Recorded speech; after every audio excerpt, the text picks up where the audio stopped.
Hello, my dear students. Hope all of you are great and fine. Today, let's resume chapter 10 in our novel, A Tale of Two Cities, second term. The chapter is entitled, if you just look here, it's called Echoing Footsteps.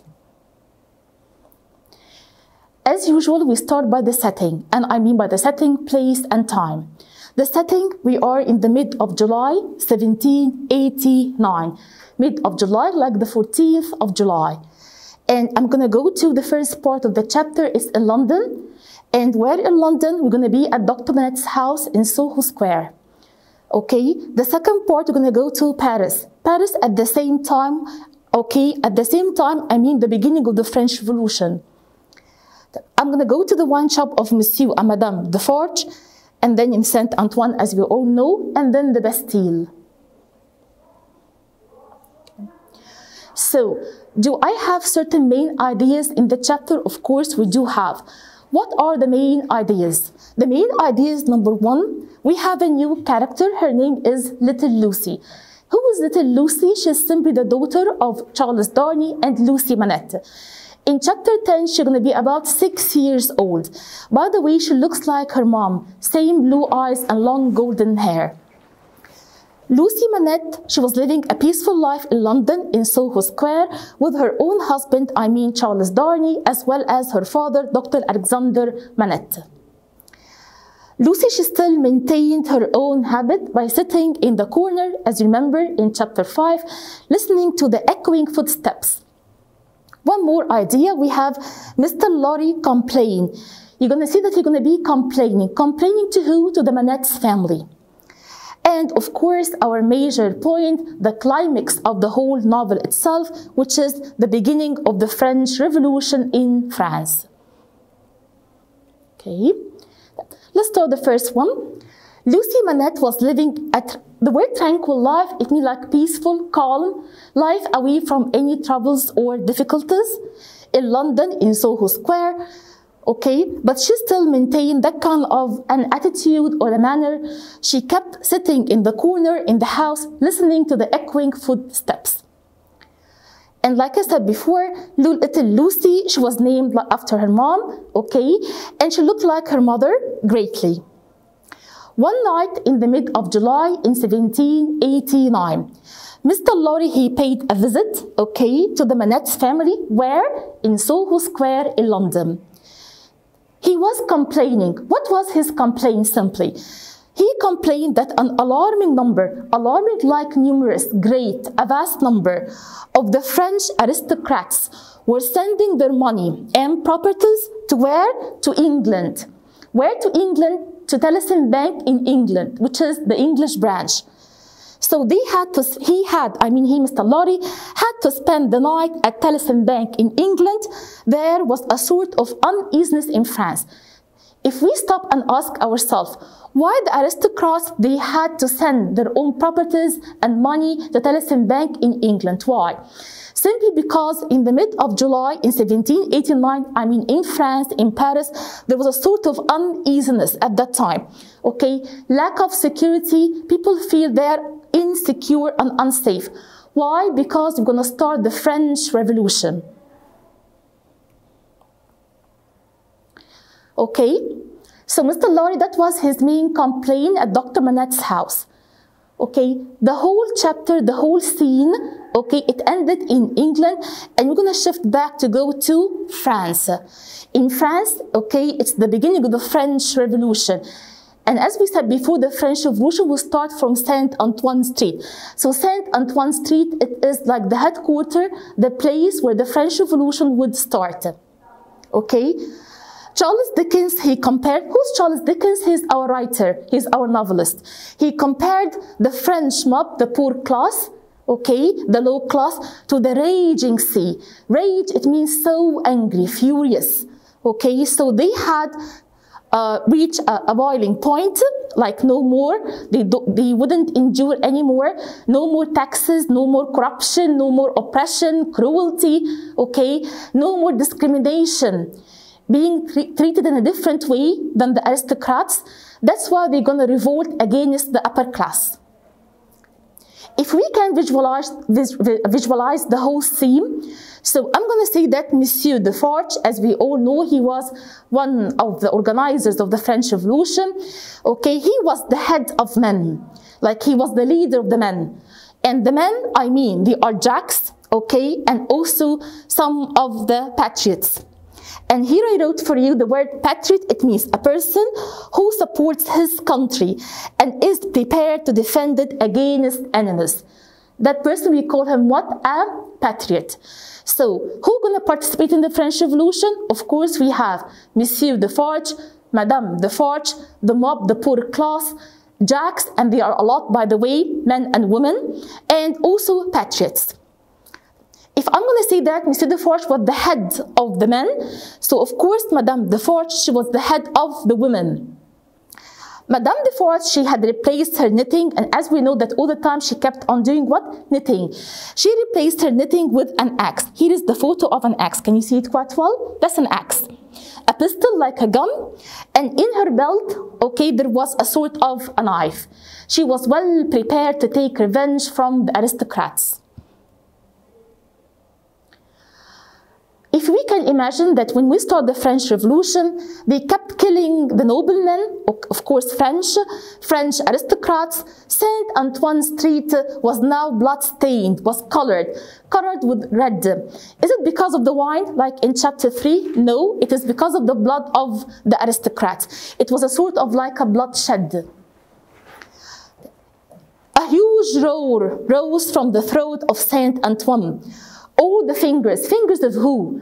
Fingers of men and women of the Jacks, Monsieur Defarge, Madame Defarge, the mob, the poor class, as well as the patriots. Okay, they clutch like when you keep on like stretching your own hand, clutch. They clutch, eat every weapon they could afford, every weapon. They would be armed by using every weapon. Monsieur Defarge was seen giving orders, okay, because he was the leader, giving orders to the Jacks and the patriots. Guns were being distributed, handed out, as well as bar of iron, wood, knives, axes, pikes, and here's a sort of a pike, here it is, pike, and every weapon they could use. They all marched, before marching, they said, where shall we go? Let's go to the Bastille. So they're going to start the French Revolution by attacking, we call it storming the Bastille. So they start attacking the Bastille itself. Why the Bastille? Because if you go back to chapter 1, if you still remember, I said that the Bastille stands for injustice, tyranny like cruelty, oppression also cruelty, and corruption. To attack the Bastille, you should have reason for attacking the Bastille. Why should I attack the Bastille? What for? I have different kind of reasons. Number one is to bring back justice, equality, liberty, which means freedom, eliminate, like to end any sort of corruption, oppression, and cruelty. Second, that they need to set free the innocent prisoners who had been imprisoned with no accusation. Okay, and of course, all of them, they are from the poor class or sometimes from the middle class, like Dr. Alexander Manette. Their main purpose was the kind of destruction. They have to destroy what? Simply the records and the instruments of torture. Okay, and Monsieur Defarge, he had a purpose that he wanna examine the cell 105 North Tower. Let me tell you one idea. Before attacking the Bastille, Monsieur Defarge had no idea that 105 North Tower, it is a cell. Okay, you're gonna see right now. Here it is. If you just take a look, here's the Bastille. Okay, if you can imagine, here it is. They stormed the Bastille. Okay, the Jacks, like we said before, the patriots, men and women, were all fighting for their own lives against the prison guards. Would it be a kind of an easy battle? Of course, no, ever. Because the Bastille was a kind of a fortress. It was a large building, and it had about 8 towers, and it was well guarded. Well guarded by who? By the prison guards. Okay, and for the Bastille, they used to have like a governor, like a leader, someone who was in charge of the Bastille itself. That person, the governor, he gave orders to the prison guards to keep on like torturing, okay, the prisoners, using a sort of humiliation and so on. So they're going to be like a fight, if you imagine, a battle, okay, between the Jacks, patriots, and on the other side we have the prison guards. That sort of battle would last, okay, will complete for how many hours? 4 hours. Can you imagine? 4 hours. And at last, by the end of the 4 hours, a white flag was to be seen, okay, within the fortress walls. I mean that that's a kind of a sign for the complete surrender of the Bastille. The Bastille will be under the full control of who? Of the Jacks. If we can visualize the whole kind of a battle, of course, we have smoke, we have screams, okay, usage of weapons, all kind of weapons, cannon, that's a kind of a photo for a cannon, here it is, injured people on the two sides, from the Jacks as well as from the prison guards, shots by weapons and crossing drawbridge.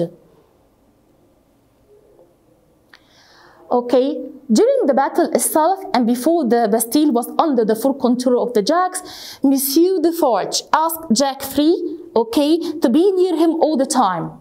Okay, girls and boys as well. During the battle, Monsieur Defarge, he seized, okay, like he set a rough hand on one of the prison guards. Okay, what did he ask him to do? He asked him about the meaning of 105 North Tower. What is it? Okay, and that cell, as we all know, it was the previous cell of Dr. Alexander Manette. The prison guard was completely terrified. He was afraid. So he informed Monsieur Defarge, he told him that it's a number of a solitary cell. I mean Monsieur Defarge, he was shown this cell, okay, and he was accompanied by Jack 3, okay. The cell had blanket walls, blanket like it was completely black walls, like I mean somehow dirty. And it has a kind of a small window, a stool like a kind of a chair, a table, okay. And what caught the attention, and also kind of a chimney coming out of the window itself. What caught the attention of Monsieur Defarge? That he found initials, okay, engraved on a brick of the wall. And the initials, they are A.M., Alexander Manette. Who engraved these initials? Simply, he was Dr. Alexander Manette when he was in prison time. So Monsieur Defarge, he checked the chimney by using a crowbar. That's a crowbar, okay, by using a crowbar. So he just used a crowbar and he cut the iron at the end of the chimney itself. He put his hand, or he stuck his hand inside the chimney. What did he find, if you can imagine? Yes, he found the diaries of Dr. Alexander Manette. So once he found the diaries, he put the diaries in his pocket. He had no idea about the diaries, by the way. He just kind of folded paper. So he took the paper inside his own pocket, okay? And then he ordered to pile everything, like to accumulate everything in the middle of the cell and set a fire to burn all of it, okay?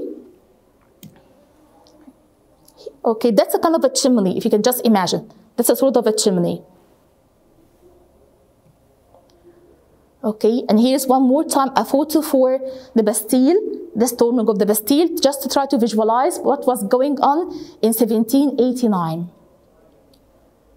Okay. Later on, Dr. Manette, Monsieur Defarge, he finished searching, okay, and examining the cell of Dr. Manette, and then he joined them up, the Jacks, the Patriots, and they seized and murdered the governor, okay, who had been defending the Bastille. Madame Defarge, she cut off his head, celebrating their victory. And just imagine here, that's the head of the governor.